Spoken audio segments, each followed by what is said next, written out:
C'est pas Je sur l'individu. répète, c'est là qui ont le livre, le dictionnaire, même dans tout ce qui est comme le code de l'arcier, ils vont voir que le mot désaveu n'a rien à voir avec l'exclusion. Donc vous ne l'aviez jamais Nous exclu. ne l'avions jamais exclu et il n'existe pas une déclaration qui avait exclu Théo Ngouabidje, mais plutôt il existait une déclaration politique qui avait comme motif de lui montrer le désaveu par rapport aux actes de gouvernance qu'il posait et non par rapport à l'individu, un titre personnel de Théo Ngouabidje. Et je crois que c'est là qui ont les dictionnaires peuvent les lire. Il y a 3 définitions et le tout se porte sur les actes. Le tout se porte sur le parole que pose un mandaté vis-à-vis de son mandat. Et c'est très clair. Je pense qu'il y a des concepts juridiques. Alors, tandis que l'exclusion, oui. l'exclusion, c'est le renvoi.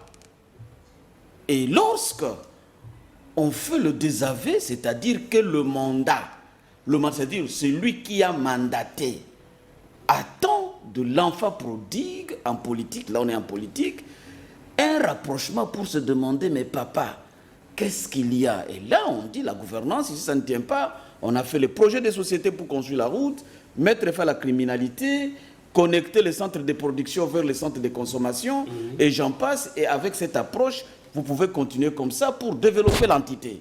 Mais malheureusement, comme l'ivresse de lait est de mise lorsqu'on gère un pouvoir, eh bien, il a choisi son cas et nous considérons que c'est un non-événement parce que nous avons une ambition de faire élire le président Tshisekedi. Et l'électorat de l'Est est un électorat qui est vraiment difficile.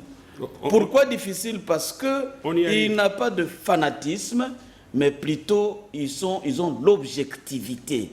Et lorsque l'individu, bon bien sûr on y arrivera, mais je vais brosser un peu. On va y arriver. On va y arriver pour des raisons méthodologiques parce que la population doit saisir l'évolution de votre argumentaire.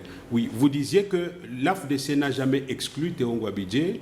Mais il avait présenté le désaveu. Vous l'aviez désavoué. Ouais, ça veut dire on a désavoué les actes. Sur ses actes et son agir en tant que gestionnaire de la province. Alors, maintenant qu'il est parti à l'UDPS, quelle est la conséquence logique? Est-ce qu'il perd son poste de gouverneur au nom de l'AFDC, pour le compte de l'AFDC, ou il le maintient? Quel éclairage apporte? Oui, merci beaucoup, monsieur le journaliste. Lorsqu'on parle de perte de qualité d'un élu, n'est-ce pas, là on se réfère à la Constitution. Oui. Et la Constitution de la République démocratique du Congo, à son article 110, alinéa 5, dispose qu'on ne perd le mandat d'un élu, n'est-ce pas, lorsque ce dernier par décès, ainsi de suite. Démission. Mais l'alinéa 5 aussi dispose que lorsqu'on quitte sa liste ou bien son parti politique, lorsqu'on quitte délibérément, n'est-ce pas, son parti politique. Oui. Et nous, en ayant présenté le désaveu, et là on doit se comprendre, c'était par rapport aux actes, avec comme intention d'attendre le rapprochement afin de recadrer les questions d'approche de gestion pour continuer dans le même élan. Mais malheureusement, avec l'ivresse d'Ilé, eh bien, il a choisi son camp. Nous, on ne commente pas là où il est parti. Mais la conséquence, c'est quoi? Au regard de l'article 110 de la Constitution, étant donné que Théo Ngouabidje était élu sur la liste AFDC, au nom de parallélisme des formes, eh bien, dans toute élégance, Théo Ngouabidje devrait présenter sa démission.